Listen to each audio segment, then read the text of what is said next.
What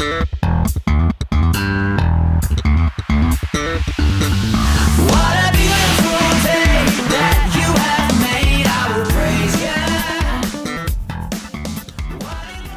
Good morning po. Salamat sa Diyos sapagkat buhay pa tayo. Salamat sa Diyos. Napakapalad natin na meron pa tayong lakas para pag-usapan ang kanyang mga salita, ang kanyang mga pangako sa ating buhay. Sa ganda po ng ating pag-aaral, lumalawak po yung ating pagkaunawa at pagkaalam sa katotohanan ng ginawa ng Panginoon sa krus ng Kalbaryo. Sa John chapter 19 verse 30, ito yung talata na makikita natin na kung saan ang huling binanggit ng Panginoon ay yung naganap na. Sa English po ay, sabi dyan, when Jesus therefore had received the vinegar, he said, "It is finished." And he bowed his head and gave up the ghost. So, ngayong patuloy nating nililinang o nauunawaan yung ginawa ng Panginoong Jesus sa krus ng Kalbaryo, makikita natin kung ano-ano yung mga tinapos ni Jesus sa krus. Diba? It is finished. Ano yung alam ninyo na tinapos ni Jesus sa krus ng Kalbaryo? Law, death, sin, old covenant. Ang alam natin nung araw, ang tinapos lang ni Jesus yung kasalanan. Pero nakakalungkot, 'di ba? Kahit pa sinabi natin na tapos na yung kasalanan, pero nabuhay tayong matagal na mayroon pang bisa yung kasalanan. Ang hirap tanggapin pagka kung matagal nang nakatatak sa iyong isipan yung ganong pananaw. Ang ganda nung lumalawak ang pagkaunawa mo, natatayuan mo, maliwanag sa iyo. Yung last, 'di ba? Tama ba? Yung mga huling araw. Or yung katumbas niyan ay yung end of time. Agree po ba kayo? Malinaw ba sa inyo to? Yung last day, yung end time. Dahil alam natin na ngayon, naunawaan natin na yun, tumutukoy yan sa huling araw ng mga nabubuhay noon sa sistema ng lumang tipan, Old Covenant. Sinama natin ito kasi napaka matagal din nating natanggal sa ating isipan yung salitang huling araw, katapusan ng mundo, napaka controversial niyan. Pero pag naunawaan mo to, yung liwanag ng gospel na yung New Covenant, kaya dumating yung New Covenant, sabi ng Hebrew 8:13, "In that he said, a new covenant he had made the first old. Now is that which decayeth and waxeth old is ready to vanish away." Nung nandun na yung bagong tipan, kaya lang nananatili pang nakatayo yung templo at hindi maliwanag pa sa mga first century believers yung gospel of Christ, at ang maliwanag pa lamang sa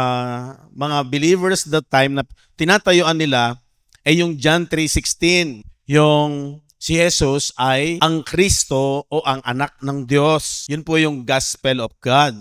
Na kung saan ay mahirap tanggapin in that time na si Kristo ang anak ng Diyos at siyang Kristo o Mesiyas. So doon sila nag-struggle, doon sila nahirapan. Pero as time goes on, sa ating panahon, and even in their time, nagpasimulang unti-unti nilang matanggap yung katotohanan na hindi lamang si Jesus ay isang propeta. 'Di ba? Pinaksa natin po yung ang sabi ni Jesus sa Matthew 16:13 to 17, ang usapan doon, ang tinatanong ng Panginoon ang kanyang mga alagad kung ano ang sinasabi ng mga tao tungkol sa akin. And they said, some say that thou art John the Baptist, some Elijah, and others Jeremiah, or one of the prophets. So yun ang sabi ng mga tao. Pero nung nagtanong ang Panginoon sa mga alagad na palagi niyang tinuturuan, palagi niyang kausap, he said unto them, "But whom say ye that I am?" Yan sa 16. And Simon Peter answered and said, "Thou art the Christ, the Son of the living God." Ibig sabihin, siya lang ang nakasagot. Kaya ang sabi ng Panginoon kay Peter, "Mapalad ka, Simon, sapagkat hindi ito ipinahayag sa iyo ng laman at ng dugo." Yung flesh and blood po kasi, pag sinabing flesh and blood, yung karunungan ng tao. O hindi pinaalam ito ng kaalaman ng tao o sino mang tao. Kung hindi, sabi diyan, ito inihayag sa iyo ng Ama na nasa langit. Diba? Pinaksa nga po natin na once na magliwanag sa atin ang salita ng Diyos, sapagkat ang salita ng Diyos ay nanggaling sa Diyos, hindi ito ipinaunawa sa iyo ng mangangaral na tao, kung hindi ang Diyos mismo ang nagpahayag sa atin. Diba? So doon sila nag-struggle in their time. Mahirap tanggapin yon. Pero alam nyo, sa panahon natin ngayon, halos tanggap na ng lahat na si Jesus ang anak ng Diyos, siya ang Kristo, ang Mesiyas. Diba? Halos lahat tanggap na eh. Alam niyo yung sa ating panahon ngayon, ang mahirap tanggapin yung natapos na ba ang kasalanan? Yung wala na ba yung transgression? Dahil sa gospel of Christ, itong lahat na to, tinapos ni Jesus. Diba? Nung una, ang hirap tanggapin na wala na yung law. Ang nakaka-confuse kasi, ang sabi ng Romans 7:12-14, the law is good, the law is just, the law is spiritual. Mabuti yun eh. Kasi yung law, yun ang nature ng Diyos eh. Kaya lang, ang problema pala, yung tao, merong sin in the flesh. So napakaganda nung naunawaan mo yung gospel eh. Na itong sin in the flesh, nung dumating yung law, ito pa yung nagbigay ng kamatayan. Death, di ba? May mga verses yan. Yung sinasabi ng Romans 7:9. No, nabubuhay akong walang kasalanan, pero nung dumating ang kautusan, ako'y namatay. Nabuhay ang kasalanan at ako'y namatay. At ang kamatayang tinutukoy doon ay spiritual death. Alam natin na yun, maliwanag na sa atin yun. Pero alam nyo, kaya dapat tayo maging masaya, nung araw, ang kamatayan pa rin nakapokus sa physical eh, di ba? Pero ang totoo niyan, talagang ang kamatayan is spiritual. At nagiging lalong maliwanag dahil nga kung bakit napaka-importante yung you must be born again. Except a man be born again, he cannot see, he cannot enter the kingdom. Eh, yun ang importante, yung makita mo at makapasok ka sa kaharian. At ang requirements ay you must be born again. Ang problema na naman, pag hindi mo maliwanag sa isipan na ang born again ay in the spirit. Pero nilinaw noon, ang pinanganak sa laman, ang pinanganak sa espiritu, sa espiritu. Ang problema sa tao ay mayroong tinatawag na cognitive dissonance. Alam niyo yung cognitive dissonance? Yung cognitive dissonance, yan po yung salungat sa katotohanan, pero ang problema sa karamihan ng mga tao, kahit alam na niya na sinasabi na yung totoo, hindi niya magawang lubusang tanggapin ang katotohanan. Una-una, siguro pride. Pangalawa, parang ang halimbawa po niyan kasi ganito. Pag sinabi ng doktor na bawal sa iyo ang manigarilyo, masama, magkokos yan ng cancer. Pero maraming tao, makinig kayo magaling, relate po ito sa pananampalataya. Maraming tao na alam ng magkokos ng cancer, yung sigarilyo, tuloy pa rin hindi niya magawang i-give up. Kahit alam niyang totoo, sabi ng doktor. Yan yung cognitive dissonance. Mental discomfort you feel when your actions do not match your beliefs, or when you hold two opposing thoughts at the same time. Sa isipan mo, kahit sinasabing ayun na yung totoo, pero hindi mo pa rin ma-give up, hindi mo lubusang mai-apply sa iyong buhay. Pag hindi mo na i-apply sa iyong buhay, ibig sabihin, hindi mo talaga na-appreciate o pinaniniwalaan ng ang katotohanan. Example nga po yung, alam mo yung sigarilyo may magkukos ng cancer, pero nagpapatuloy ka pa rin manigarilyo araw-araw ng iyong buhay. Yan yung cognitive dissonance. Halimbawa, sa diet, yung pagpapahalaga ng pagda-diet. Naniniwala ka na pag kumain ka ng mga baboy, mga maraming taba is mali. Pero nag-e-enjoy kang kainin ito. Kaya kahit alam mong mali, hindi mo magawang mapigilan. Okay, yun ang cognitive dissonance. Yung katapatan, honesty. Binavalue mo na honesty is the best policy. But telling a white lie to protect a friend's feelings. No? Yung pakikisama mo, ayaw mong mawawala siya sa'yo, ayaw mong magagalit siya sa'yo, ayaw mong lalayuan ka niya. Kaya kahit na dapat sabihin mo yung totoo, hindi mo rin masabi, okay lang. Alam niyo, minsan, totoo naman sinasabi natin, hindi tayo humahatol. Pero sa pag-aaral natin, may danger. Ayaw nating humatol. Ayaw naman natin gawin yung white lies. Ba't po sinasabi na dahil naniwala naman sila kay Jesus, ligtas na rin sila? Ayaw naman natin talagang humatol. Pero pag pinag-aralan mo ang salita ng Diyos, ay merong kadelikaduhan. Ang kagandahan, pumunta ka na sa katotohanan. Parang ganun ba? Kung talagang makakasama ang sigarilyo, gusto mo pang mabuhay ng mahaba, gusto mo pang mapakinabangan ka ng iyong mga mahal sa buhay, iwasan ko na siya. Parang ganun din sa pananampalataya. Huwag kang manangan na lamang ng okay na rin yan. Kasi hindi ka magkakaroon ng burden, hindi ka magkakaroon ng tinatawag na totoong pagmamalasakit. Kasi iniisip mo kasi ligtas naman tayo lahat eh. Ayaw mong mag-rebuke, ayaw mong sabihin ang katotohanan kasi ayaw mong masaktan siya. Dahil ang iniingatan mo yung relasyon. At hindi mo matanggap minsan na baka nga mapahamak sila or wala sila sa Panginoon. So yun. Kaya napaka-importante rin nung tanong ng Panginoon, ano sinasabi ng mga tao tungkol sa akin? Ibig sabihin, kilala ba na talaga nila ako? Di ba ang sabi ng John 17:3? And this is eternal life. At ito ang buhay na walang hanggan. Paano ang buhay na walang hanggan? That they might know thee, the only true God, Kaya tinatanong ni Jesus and Jesus Christ whom thou hast sent. Ano ang pagkakilala nila sa akin? So yung pagkakilala, yung understanding, habang tumatagal, napakahalaga. So, nung araw, hindi natin maano yung physical at spiritual death.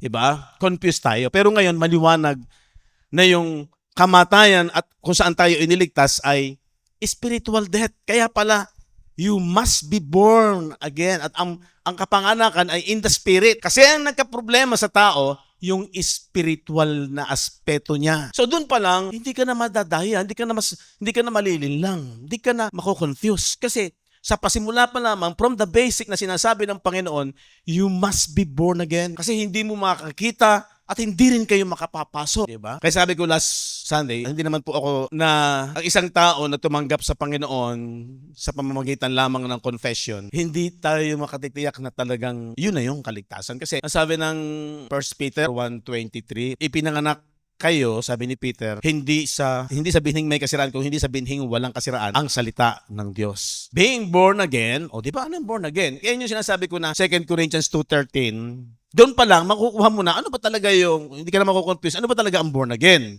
Ang Bible din na mag-i-interpret. The Bible interpret itself. Kaya napakaganda na nakadepende ka lamang sa Bible. Huwag ka nang humanap ng kung ano sasabihin ng leader. At tinanggap niya si Kristo, huwag tayo magpakakampante doon. Hindi tayo humahatol sa isang tao na tinanggap si Jesus kung totoo sa kanyang puso. Pero may danger pa rin doon eh. Kasi sabi nito, being born again, not of corruptible seed, but of incorruptible by the word of God. Paano kung isang tao tinanggap niya si Jesus, naniniwala sa Jesus, pero wala siyang kagana-gana sa salita ng Diyos. Wala siyang interes. Diba? Matagal na natanggap ng isipan na, basta naniniwala akong mayroong Diyos, basta ako'y nananalangin sa Diyos. May danger po ba doon? Yes. So, dahil nga ito ang problema ng tao. Kahit alam niya na ang Bible ang totoo, pero wala pa rin gana. Wala pa rin pagpapahalaga. Basta, naniniwala naman ako sa Diyos. Parang ganun din yun eh. Yun yung cognitive dissonance. So, pag pinalawak mo, habang tumatagal, tinutulungan tayo ng Diyos. Kung talagang gusto mong maunawaan at ikaw ay matyaga na gusto mong maunawaan, ipapaunawa ito sa atin niya ng Panginoon. Kagaya niyan,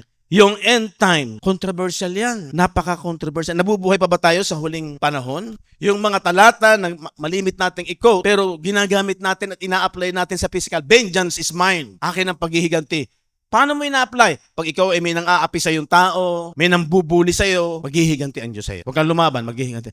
Pero hindi yun ang context nun. Ang context nun, nabasa natin, sa mga first century believers yun. Na dumadanas ng sila ay inuupasala, pinipighati, talagang binubuli ng mga religious leaders that time. Sila may hawak ng ekonomiya. So, sila hirap na hirap ang kanilang pamumuhay. Pero ang payo pa rin ni Apostol Pablo ay, sabi niya, ang sandata natin hindi karnal. Ang sandata natin mas makapangyarihan. Kaya lang, yun nga, hindi na yung sandatang karnal. Hindi na nila kailangan gaya ng ginagawa sa Old Testament na nakikipagdigmaan at pinagtatagumpay sila sa pamamagitan ng kanilang mga sandatang espada, pana, di ba?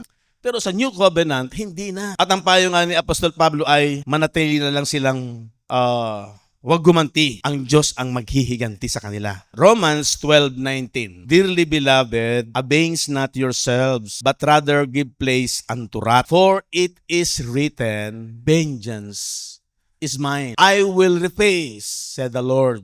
Sinong sinasabihan ni Apostol Pablo dyan? Yung mga believers that time na inuupasala, inaapi, in their times. Diba? Tingnan natin yung Luke 21:20-22. And when you shall see Jerusalem compassed with armies, then know that the desolation thereof is nigh. Ibig sabihin, pag daw nakukubkob ng mga sundalo, ng mga Roman soldiers ang Jerusalem, ang sabi dyan, yun daw thereof is nigh, malapit na. At yung time na yun yung paghihiganti. Tingnan natin yung 2 Thessalonians chapter 1 verse 6 to 8. Kung isang bagay na matuwid sa Diyos na gantihin ng kapighatian, mapapasin niyo yung to recompense tribulation. Para kanino? To them that trouble you. Sa mga pumipighati rin sa inyo. So yung tribulation, so may dadagdag mo dyan, yung kasama ng end time, last day, yung tribulation, nung panahon nila. Kasi yun yung vengeance o paghihiganti ng Panginoon. At ang paghihiganti, yung mga inupasala, yung pinighati. Sino yung pinighati? Yung mga believers, yung mga mananampalataya.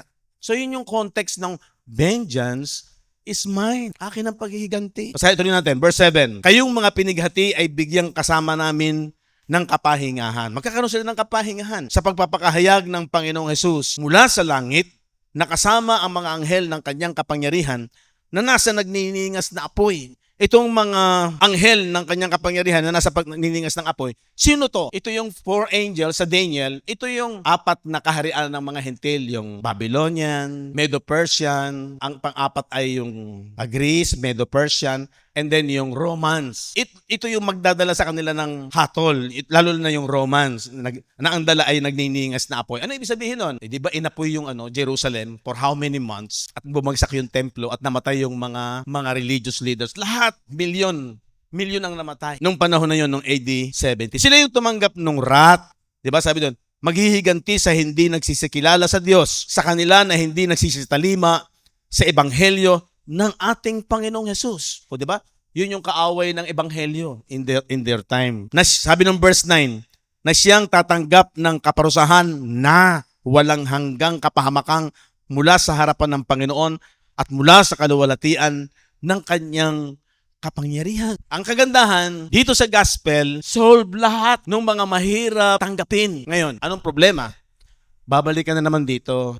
Kahit na sinasabi ng Bible ang katotohanan, ang problema sa tao, parang iyo nga, kahit na sinasabi ng masama ang sigarilyo, magkukos siya ng cancer, tuloy pa rin. Masama ang karne, puro ganyan lang kakainin mo, tuloy pa rin kasi nag-e-enjoy eh. Ganito rin sa salita ng Diyos.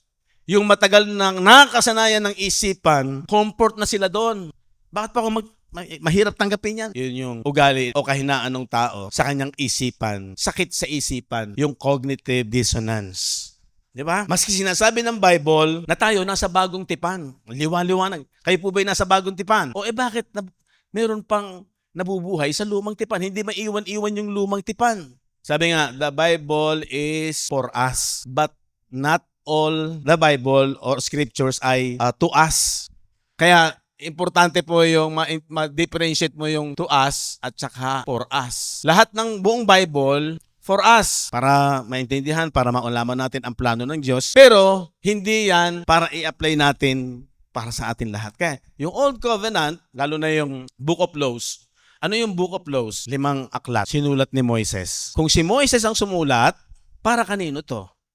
Di ba tinawag si Moises para sa bansang Israel, para sa bayang Israel. So yung Book of Laws, Genesis, Exodus, Leviticus, Numbers, Deuteronomy. Yan po yung Book of Laws. Ang problema sa maraming sinasabing mananampalataya at maging tayo noon, isinasama natin ang ating sarili na yun ay para sa atin. Hindi tayo kasama doon. Diba? Kung meron mang mga hula para sa Gentiles, pero wala pang kaganapan. Ang kaganapan noon sa bagong tipan. So, dito nagiging mas maganda. Ano yung comfort ng isang nasa katotohanan?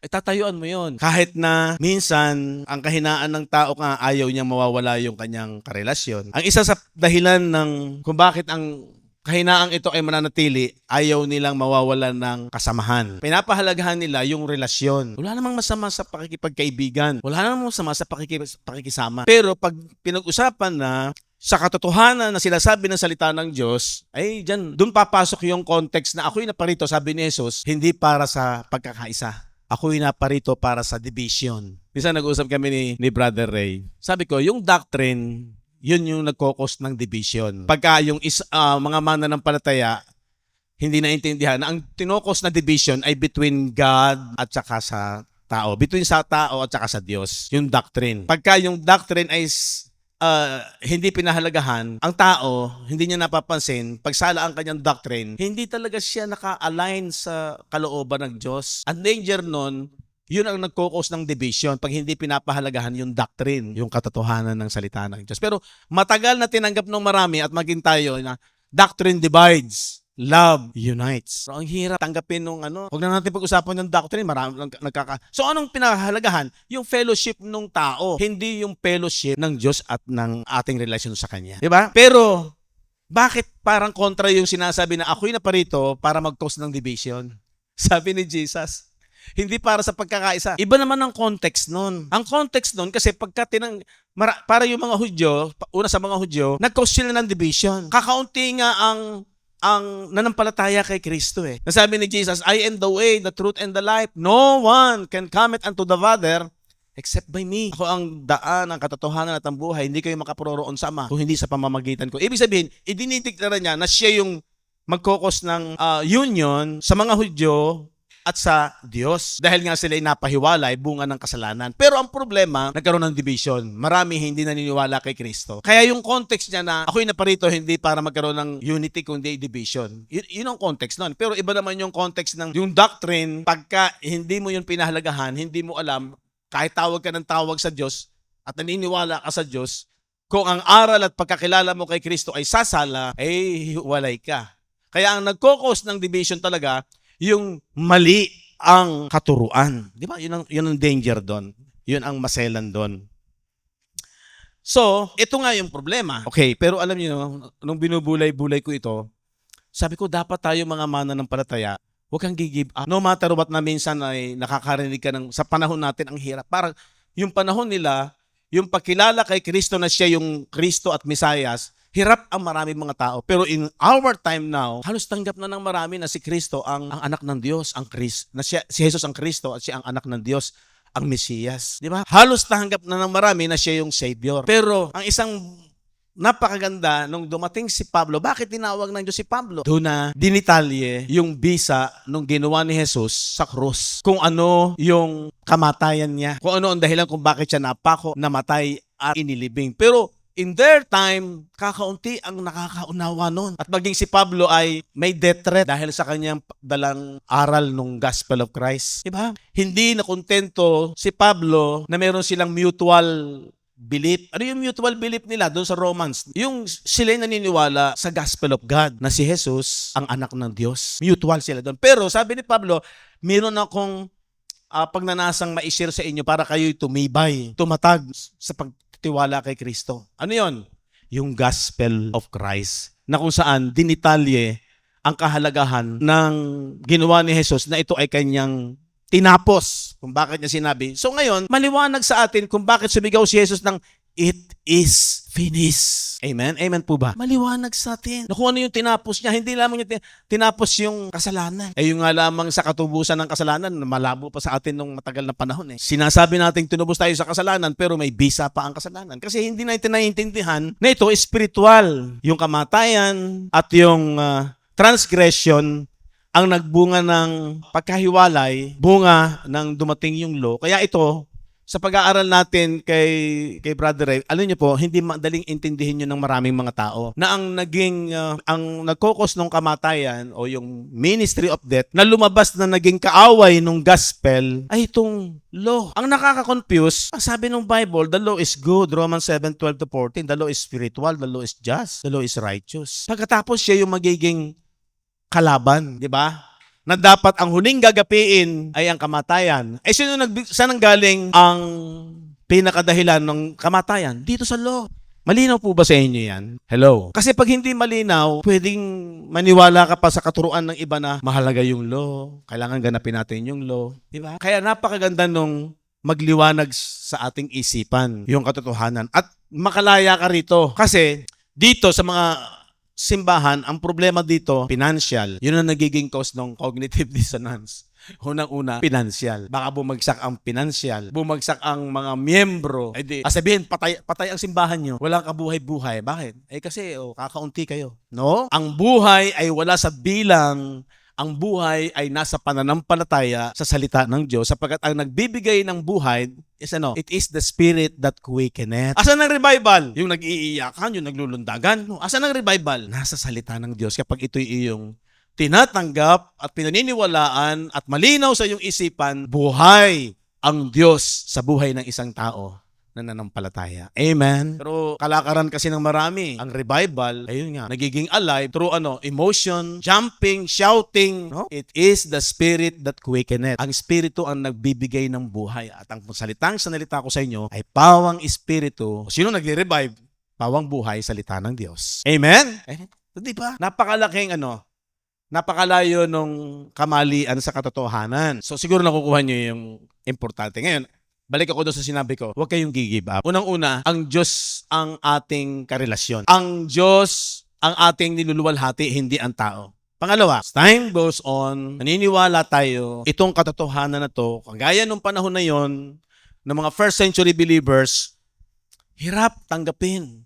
Kakaunti naniniwala. Pero naniniwala ako, habang nagpapatuloy tayo, kung itutuloy ito ng mga kabataan, kung itutuloy ito, at itutuloy ng bawat isa, kahit parang iilan ka na, darating ang time, marami makakaunawa niyan. Amen? Kaya masaya ka, wala ka na sa end times. Pag napakinggan ito, siyempre, grabe yun. Diba? Wala na tayo sa huling panahon, katapusan ng mundo. Wala na. Ano ba yung katiyakan natin dito? Basahin natin yung Ephesians chapter 3, verse 20 to 21. Ngayon sa makapangyarihang gumagawa ng lubang sagana ng higit sa lahat ng ating hinihingi o iniisip, ayon sa kapangyarihang gumagawa sa atin, sumakanya nawa ang kaluwalhatian sa iglesia at kay Kristo Jesus sa buong panahon, magpakailanman siya nawa. Ang ating panahon, ito yung panahon natin, mga mananampalataya, na tayo daw ay nasa kaluwalhatian sa iglesia at kay Kristo Jesus sa buong panahon, magpakailanman, walang katapusan. Kaya, wala na tayong end times at wala na tayong katapusan. Tinagalog ko lang. Sabi diyan, malinaw na sinabi ni Pablo na sa buong panahon, magpakailanman sa loob ng iglesia. Imbis na isipin na malapit nang matapos ang kasaysayan ng tao. Di ba, halos maraming tao. Sabi ng mga matatanda daw, nalala ko nung ako ay nasa Tagaytay, yung si ako nga, kasama ako dun eh. Yung bundok na yun ng Tagaytay, yung malapit sa tower, sementado. Sabi ng mga, at saka ito, yung usap-usapan, sabi niya. Sabi ng matatanda, sabi ng mga ninuno namin, pag daw halos lahat ng karsada, sementado na, malapit nang matapos ang mundo. Magugunaw na ang mundo. Sabi ko, grabe. Anong verse yun? Na kapag sementado na lahat na. Kaya ang tao talaga, hindi siya nabubuhay sa salita ng Diyos. Marami hindi nabubuhay sa katotohanan ng salita ng Diyos. Kasi nung kami ako nga, nagkakaroon ng mga panaginip na ganitong petsa, yung wakas. So gumawa kami ng yung parang arena, bawat grupo ng mga tao, may arena na may kutson, nakalatag, para gumating yung malakas na lindol. Kasi darating yun sa mga vision, yun ang sinasabi ng mga vision eh. At kailangan ligtas, kayo lang ang maliligtas, kami lang ang maliligtas. Kaya sabi ko, grabe, pagka talagang wala sa katotohanan ng salita ng Diyos. Okay, yung hula ni Daniel, sabi sa Daniel 7:14, ang kanyang kapangyarihan ay walang hanggan. At ang kanyang kaharian ay hindi mawawasak. Shall not be destroyed. So dapat tayo magkaroon ng saya talaga eh. Saya, panatag, payapa. Marami maiinggit sa iyo eh. Pag nandun ka sa paniniwala sa katotohanan, hindi magaganap yung end times sa atin dahil naganap na yon. Okay, Isaiah 9:7. The increase of His government and peace, there shall be... Ano sabi doon? There shall be no end. The increase of the government, of His government and peace, there shall be no end. Ang paglago ng kanyang pamahalaan at ng kapayapaan ay walang katapusan. Itatatag niya at pananatilihin sa katarungan, katwiran, mula ngayon hanggang magpakailanman. Di ba grabe yan? Yung kanyang kaharian, yung paglago, walang katapusan. Ano po yung significant doon? Kung bakit itong mundong ito at yung henerasyon ng tao hindi matatapos. Kasi yung the increase of His government and peace, there shall be no end. Ibig sabihin, paano man nag-i-increase yung kanyang pamamahala, yung kanyang kaharian? Paano nag-i-increase? Sabi dyan, and upon His kingdom to order it and establish it with judgment and with justice from henceforth even forever. Ibig sabihin, yung kanyang kaharian lumalago. Paano? Maraming tumatanggap, maraming pumapasok sa kanyang kaharian. Ibig sabihin, sino ba yung papasok sa kanyang kaharian? Yung mga naboborn again, di ba? Yung nakakakita at nakakapasok sa kaharian ng Diyos. So, anong ibig sabihin? Ang buhay ng tao, ang henerasyon ng tao, hindi matatapos. Kung hindi matatapos ang tao, hindi rin matatapos ang mundong ito. Ang problema po, meron din mga trahedya nangyayari. Lindol. Kaya yung tanong po na kahit ba lumindol lang malakas, hindi magugunaw ang mundo. Ang sagot, matibay ang paninindigan mo, hindi magugunaw. May mga mamamatay. May nagkakaroon ng mga virus kagaya noong pandemic 2020 hanggang 2021 to 2022. merong pandemic. Ang hirap ng buhay. Pero end times na ba yun? Hindi ba? Eh yun pala, sabi nung sa kasaysayan, every 100 years, nagaganap yung may mga pandemic, may mga virus, at maraming namamatay. O di ba? Nang paulit-ulit lang yan. Lindol, mga trahedya, sakuna, nangyayari yan sa mundong ito. Pero ang Bible na nagsasabi, hindi magugunaw ang mundo. Ano po yung kagandahan na makikita ninyo? Na kung ang mundo ay hindi magugunaw, bagaman may nangyayari mga trahedya. Ano po? Kasi ang tao, tayo nung araw, parang binabaliwala natin ang turo ng marami. Huwag kang masyadong materialistic. Alam, mga bagay na ganito raw. Kasi matatapos din yan. Mawawala din yan. Kasi magugunaw ang mundo. Hindi. Hindi nawawala yung pagpapahalaga natin sa physical, material. Kaya lang balanse buhay natin. At ang mas higit natin pinapahalagahan, spiritual. Kasi yun yung magpakailanman, eternal. Ang nawawala lang tayo, kaya nagiging temporal. Natatapos ang bawat henerasyon, pero mananatili yung mundo. Kasi yung increase ng kanyang kaharian at ng kapayapaan, pamamahala, ay magpapatuloy at lalago. Amen? Ang maganda doon, magkakaroon ka lalo ng pagmamalasakit. Bakit? Ang iniisip mo kasi, hindi lamang yung pamilya mo ngayon. Ang iniisip mo din, yung mga susunod pang lahi natin. Lahi mo, lahi ko, lahi.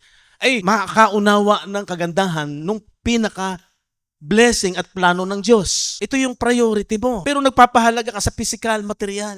At ang pagpapahalaga mo is, dahil alam mo hindi magugunaw yan, hindi matatapos yan. Maaari maluma yung bahay, pero yung mundo mananatili yan. Dahil doon sa sinabi ng Isaiah 9:7, paglago at walang katapusan. Ang direksyon ng paghahari ni Kristo ay pataas at walang expiration date, walang due date. Amen po ba? Diba? So, ang tinutukoy palang huling araw, kung bakit sinabi natin nung sumigaw si Jesus na it is finished, yung lumang tipan. May talata ba? Yes, meron. Ano pa ang kasama nito na nagwakas? Yung langit at lupa. Eh ano ba to? Ano ba yan? Patungkol yan sa ano? Sa nation Israel sa panahon ng Old Covenant na buhay nila. Sa Isaiah, sa Deuteronomy, sila yung Old Heaven and Old Earth. Kaya sa New Covenant, dumating yung bagong langit at bagong lupa. New Heaven and New Earth. Which is spiritual. Yung, meron pang natapos dito, pwede rin sabihin, yung templo. Physical temple. Di ba? Bumagsak yung templo noong AD 70. Kasama ng ito. Ano yung pumalit sa physical temple? Believers. Tayo yung spiritual temple ng Panginoon. Ayon sa Korinto, di ba? Maraming talata. So, ang lumang tipan ang may mga huling araw na ganap noong AD 70.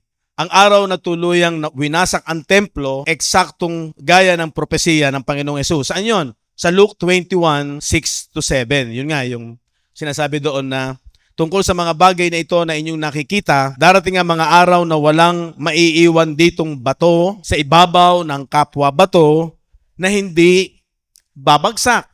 Diba? Yun yung sa Olivet Discourse. Halimbawa, ito yung Mount Olive. Diba? Ito yung templo. Pumunta si na Jesus dito, nag-usap kasama ang mga alagad, itinuturo yung templo dyan sa Luke. At ang sinasabi, walang bato sa ibabaw ng bato na hindi igigiba. Saan? Sa templo. So yun yung naganap nung AD 70. Yung sinasabi niya sa Luke 21:6-27. And then, kaugmaan nito yung sinasabi sa Luke 21:20-22. Kapag nakita ninyo ang Jerusalem na kinubkob ng mga hukbo, alamin ninyo na malapit na ang pagkawasak nito. Di ba? Malino na sinasabi nung talata, sapagkat ito ang mga araw ng paghihiganti, o yun yung vengeance, upang matupad ang lahat ng mga nasusulat. Okay, malinaw po ba? Pero marami, hindi matanggap yan gawa nito. Kasi ayaw nilang sila'y pagtatawanan, ayaw nilang sila'y lalayuan dahil iba ang paniniwala mo. Pero ang mahalaga dito, ano yung totoo? Okay, so yun po yung napaka-importante dyan. So, lundag na ako. Paano malalampasan yung tinatawag na cognitive dissonance? Diba? Burahin yung maling idea doon sa isipan. Kaya po yung napaka-powerful po nung 2 Corinthians chapter 10, verse 4. Diba? Sapagkat ang mga sandata ng aming pakikilaban ay hindi ukol sa laman, kung hindi sa harapan ng Diyos ay may kapangyarihang gumiba ng mga kuta. Yung fortress. Paano magigiba yung kuta ng kalaban? Ang kalaban nasa isipan na siyang gumigiba ng mga maling haka at ng bawat bagay na matayog na nagmamataas laban sa karunungan ng Diyos at bumibihag sa lahat ng pag-iisip sa pagtalima kay Kristo. So, gigibain saan? Yung mga maling haka. Kasi yung mga maling haka na against sa katotohanan ng salita ng Diyos, yun yung nagmamataas sa Diyos. Kapag ang isang tao ay hindi pa rin pinaninindigan ang katotohanan ng salita ng Diyos dahil meron siyang cognitive dissonance na ayaw niya na mawala sa kanya ang mga kaibigan, di ba? Ayaw niya yung sa pinansyal, maapektuhan ng pinansyal, yun ang mas pinahahalagahan niya. Parang yung sigarilyo, di mo may-give up kahit alam mo magkokosyon ng cancer kasi nai-enjoy. Nai-enjoy yung fellowship, pakikisama. Yun yung laman. Yun ang mas binibigyan ng pleasure, yung laman. Yung ayaw niya na siya mawawala ng kaibigan, kakampi. Yun po yung paano wawasakin pag nagiba yung mga maling haka. Mas inuna niya importante yung makaptib ang isipan ko ng karunungan o katotohanan ng Diyos. Alam niyo po, dyan papasok yung ikaw talaga yung sumusunod. Obedience to the law of faith. Kung tawagin po yan ay obedience to the law of faith. Ang pagsunod mo, nananampalataya ka sa katotohanan ng salita ng Diyos. Ayon sa Biblia sa 2 Peter 3:10, darating ang araw na ang kasalukuyang kalangitan at lupa ay tutupukin ng apoy. Dito po yun pumasok, sister, sa langit at lupa. Na nation Israel. Kung nakuha ninyo yung learning, yung mga journey ng ating pag-aaral na ang sinasabi ng Isaiah, ng Deuteronomy, yung ginawang langit at lupa, hindi yung literal na langit at lupa. Yun po yung nation Israel. Diba? Kaya sabi dyan, ayon sa 2 Peter 3:10, darating ang araw na ang kasalukuyan ng kalangitan at lupa ay tutupukin ng apoy sa araw ng paghuhukom. So yung judgment po ay hindi tayo kasama doon sa judgment. Ang judgment po doon ay yung judgment sa nation Israel. Dahil sila po yung nag-disobey doon sa Old Covenant. Gayon pa man, may iba't ibang pananaw ang mga reliyon kung ito ba ay literal na pagkawasak ng planeta o paglilinis. Tanong lang daw niya yun. So, paano po kaya nasabi ni Pedro na apoy at paghuhukom? Yun nga, nag-apoy po yung Jerusalem. Unang-una yung templo, bumagsak yun, nag-apoy. Pag ginugol niyo po yun, AD 70, diaspora kung tawagin, na nangyari sa Jerusalem, nasunog po yung templo, nag-apoy, at marami, pag binasa niyo yung history, Josephus, Tacitus, sino pa ba yung mga historian that time, ay makikita niyo doon na yung mga Hudyo, habang nagpa-party yung mga Roman soldiers, ay ibinitin sa kahoy. Kaya meron ding mababasa kayo na halos naubos yung mga puno that time. Ibinibitin yung mga Hudyo at inaapuyan, ginagawang ilaw habang nagpa-party yung mga Roman soldiers. Grabe yun, di ba? Yun yung matinding tribulasyon na ganap. At yun yung sa Jerusalem lang. Yung judgment na yun ay sa nation Israel. Sila yung old heaven and old earth. Hindi po yung literal na langit at lupa. Ang kagandahan nga po sa ating pag-aaral, makuha natin yung lengguwahe ng Bible. Di ba? So, yun na sinasabi sa 2 Peter 4:7. Ngunit ang wakas ng lahat ng mga bagay ay malapit na. So, diba? In their time, sinasabi ni Peter, sinulat ni Peter, malapit na sa kanilang panahon. Sa Santiago, o sa James chapter 5 verse 8, magpakatatag din kayo, patibayin ninyo. Sinong kausap? Yung mga believers that time. Patibayin ninyo ang inyong mga puso sapagkat malapit na ang pagparito ng Panginoon.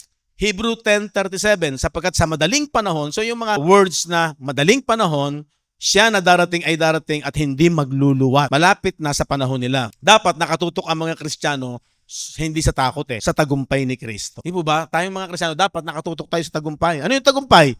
Tinapos na niya yan. At tayo nasa bagong tipan, mundong walang katapusan. A world without end. So, sabi diyan, nakapokus yung ating isipan, yung ating puso sa tagumpay ni Kristo. Hindi sa pagkatalo. Kapag laging iniisip na mauubos na ang mundo, itinuturing natin ang tipan ni Kristo ay pansamantalang lunas lang imbes na walang hanggang tagumpay. O nga naman, mangyayari parang itinuturing natin na yung ginawa ni Kristo, pansamantalang lunas lang at hindi walang hanggang tagumpay. So tayo meron ng walang hanggang tagumpay. Ang maling mensahe ng mga huling araw ay gumagawa ng takot, kaba, at survival mindset. Ano gagawin natin? Di ba? Noong araw, mag-ipon tayo ng pagkain, bumili ng maraming bigas, di ba? Gumawa ng tunnel.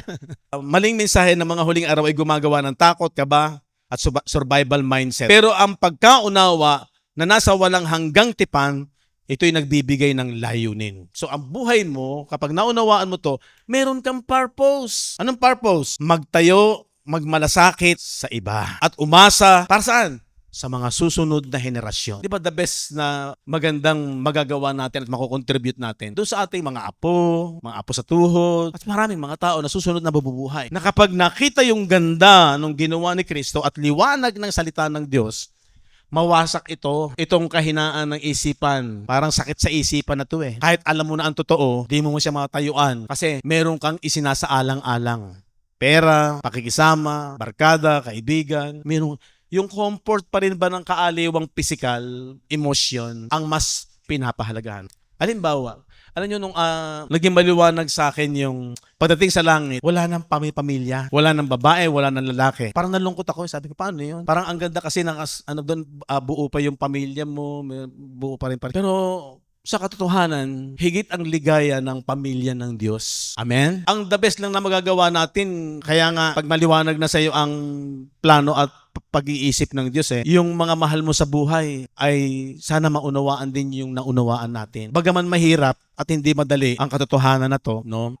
Hindi madali dahil sa eto problema. Maraming tao, maging sa physical na aspeto, makakasama na pero hindi maiwan-iwan, lalo na sa spiritual.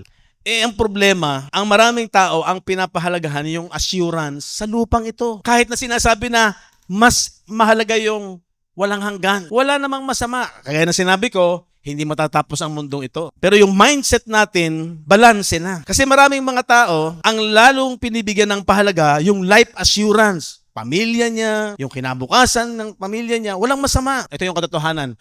Kontrolado ba natin ang ating buhay at ang ating bukas dito sa lupa? Wala nakakakontrol. Basahin natin itong Kawikaan 27:1. Huwag mong ipaghambog ang kinabukasan sapagkat hindi mo nalalaman kung ano ang ilalabas ng ibang araw. Hindi natin alam daw yung kung anong mangyayari sa future. Anong relate niyan? Santiago chapter 4, simulan natin siguro sa 12. Sabi ng 12, iisa ang tagapagbigay ng kautusan at hukom sa makatwid bagay ang makapagliligtas at makapagwawasak. Datapot, sino ka na humahatol sa iyong kapwa? 13. Magseparito ngayon kayong nagsisipagsabi, ngayon o bukas ay magsisiparoon kami sa gayong bayan at titira kami doong 1 taon at mangangalakal at magtutubo. Dito, ang context, ang isipan lang ng mga taong ito, nakapokus lang sa physical para magkaroon ng assurance sa physical. 14.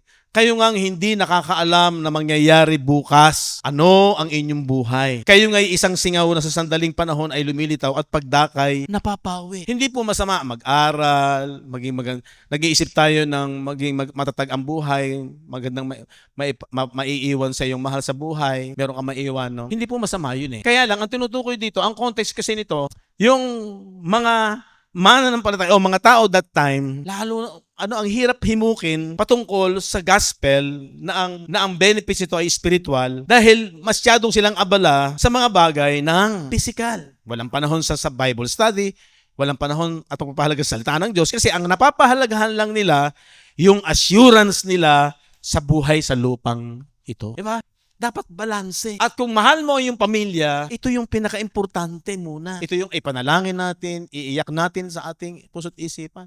Okay, masaya tayo na matatag ang kanilang buhay, mayroon silang magandang profesyon. Masaya tayo doon. Blessing din yun. Pero isipin natin, hindi natin hawak ang bukas. Mayroon tayong nababasa mga balita.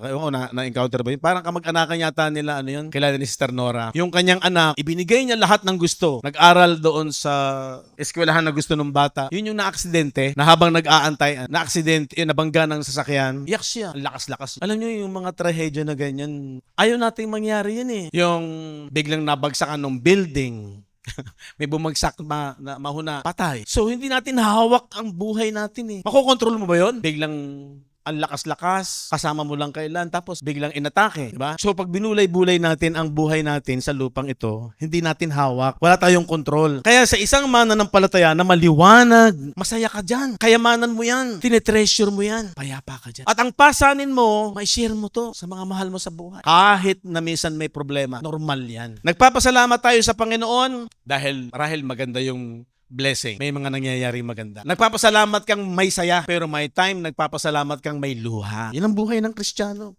At pag malinaw na sa iyo ang mga bagay na to, anuman ang mangyaring sitwasyon sa buhay, meron kang pagpapasalamat. Amen? Meron kang pagpapasalamat. Ano nyo, sabi ko nga, salamat sa Diyos kasi dumating yung liwanag ng katuruan na to, yung liwanag ng Ebanghelyo, liwanag ng salita ng Diyos. Blessing yan, napakapalad po natin. Hindi mo na makukumpara yan. Nasa atin na yung sinasabi ng Romans 16:25. Kung bakit anuman ang sitwasyon mo, nagpupuri at nagpapasalamat ka. Kung bakit si Apostol Pablo nagkaroon ng pasanin na i-share pa yung katotohanan na yung mystery na yan ay inihayag sa kanya ng Panginoon. At ngayon sa kanya na makapangyarihan na sa inyo'y makapagpapatibay ayon sa aking ebanghelyo. Anong tibay? Una, tibay ng pananampalataya mo. Matibay ka sa tinatayuan mo. Hindi ka confused. Maliwanag sa iyong isipan. Pangalawa, ang epekto nito, mananatili kang mayroong pag-asa kahit na sa lupang ito, dumarating yung hindi mo nga kontrol eh. Hindi mo ine-expect na lahat ng panahon masaya ka. May panahon ng kalungkutan at kabiguan. May panahon na masyasyak ka. Yung hindi mo ine-expect, nangyayari. Yun yung sinasabi ng Kawikaan at ng Santiago. Hindi natin kontrol, pero matatag at matibay ka dahil nasa iyo ang pinakapangako at pag-iisip at layunin ng Diyos.